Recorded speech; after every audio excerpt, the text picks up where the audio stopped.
નમસ્કાર મિત્રો, હું હર્ષ ભાયા, ડિરેક્ટર પહેચાન ઇવેન્ટ્સ. આ વર્લ્ડ એડ્સ ડે પર હું આપ સૌને એ મેસેજ આપવા માંગુ છું કે જેટલા પણ HIV ઇન્ફેક્ટેડ લોકો છે તેઓ આપણા જેવા જ તંદુરસ્ત અને હેલ્ધી લોકો હોઈ શકે છે. તેઓ એકચ્યુઅલી તંદુરસ્ત અને હેલ્ધી છે. They are only infected by a virus, પણ તેમને આપણા પ્રેમ, હૂંફ અને લાગણીઓની ખૂબ જ જરૂર છે. જો આપણે સમાજ ભેગા થઈને આ મિત્રોને જે HIVથી ઇન્ફેક્ટેડ છે એમને સારો સહકાર અને યોગ્ય માર્ગદર્શન આપીએ તો આપણી જેમ જ તેઓ પણ આવતીકાલના લીડર્સ બની શકે. તેઓ પણ દેશ માટે એટલું જ કરી શકે જેટલું હું કે તમે કે કોઈ પણ નોર્મલ માણસ કરે છે.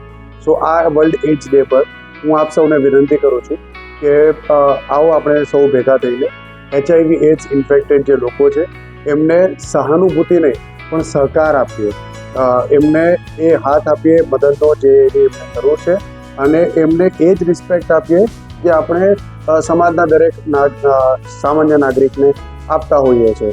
સો આઈ એમ રિક્વેસ્ટિંગ યુ ઓલ હમ્બલી કે આ વર્લ્ડ એડ્સ ડે પર આવો આપણે એડ્સ વિશેની અને HIV વિશેની જાગૃતતા ફેલાવીએ.